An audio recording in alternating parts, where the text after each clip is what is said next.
Dan juga sepakat ulama ahlu sunnah wal jamaah, tempat yang paling agung di alam semesta adalah tempat tanah yang menghimpit jasadnya Rasulullah.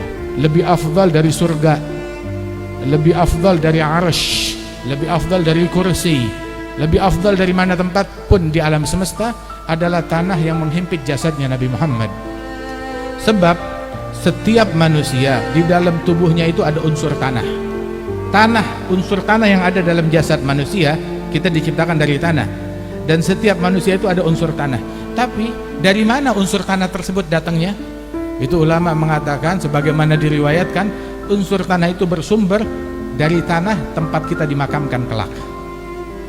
Jadi unsur tanah yang ada dalam diri kita adalah sumber tanahnya itu dari tempat kita dimakamkan kelak.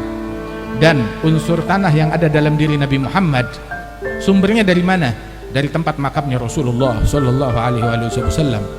Dan di situ kita tahu bahwa Rasulullah, Sayyidina Abu Bakar, Sayyidina Umar dari unsur tanah yang berdekatan satu sama lain, dan dimakamkan mereka bersamaan di tempat tersebut. Apabila tempat yang paling afdal menurut ijma' para ulama, tempat paling afdal di alam semesta adalah tempat yang menghimpit jasadnya Nabi Muhammad, maka bagaimana halnya dengan rahim yang menampung jasadnya Rasulullah? Rahimnya Siti Aminah yang menampung manusia yang paling mulia di alam semesta, Nabi besar Muhammad Sallallahu Alaihi Wasallam. Kalau ada orang bilang, oh ibunya Nabi di neraka, ibunya dia kali di neraka, ibunya tuh orang kali di neraka, tapi ibunya Nabi Muhammad Sallallahu Alaihi Wasallam lah, tidak di neraka. Dan sesungguhnya Rasulullah Sallallahu Alaihi Wasallam diciptakan oleh Allah Ta'ala, dibentuk jasadnya oleh Allah Ta'ala di dalam rahim yang mulia tersebut, rahimnya Siti Aminah binti Wahab.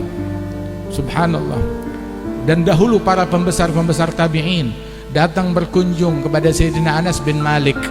Saat datang kepada Sayyidina Anas bin Malik, para pembesar tabi'in tersebut, mereka mencium kedua telapak tangan Anas bin Malik. Mereka bilang, ya dan masata Rasulullah Sallallahu Alaihi Wasallam. Kedua tangan ini adalah tangan yang menyentuh tubuhnya Nabi Muhammad, menyentuh tangannya Nabi Muhammad. Diciumin tangannya Anas bin Malik. Kenapa? Tangan yang pernah menyentuh Rasulullah. Kemudian diciumin matanya Anas bin Malik. Dia bilang, ainan ra'ata Rasulullah Sallallahu Alaihi Wasallam. Ini adalah kedua mata yang pernah melihat wajah Nabi Muhammad Sallallahu Alaihi Wasallam. Diciumi matanya Anas bin Malik oleh mereka. Wah, kata, untung zaman dulu nggak ada orang yang mulutnya usir dibilang nggak boleh begitu, itu bid'ah, itu syirik.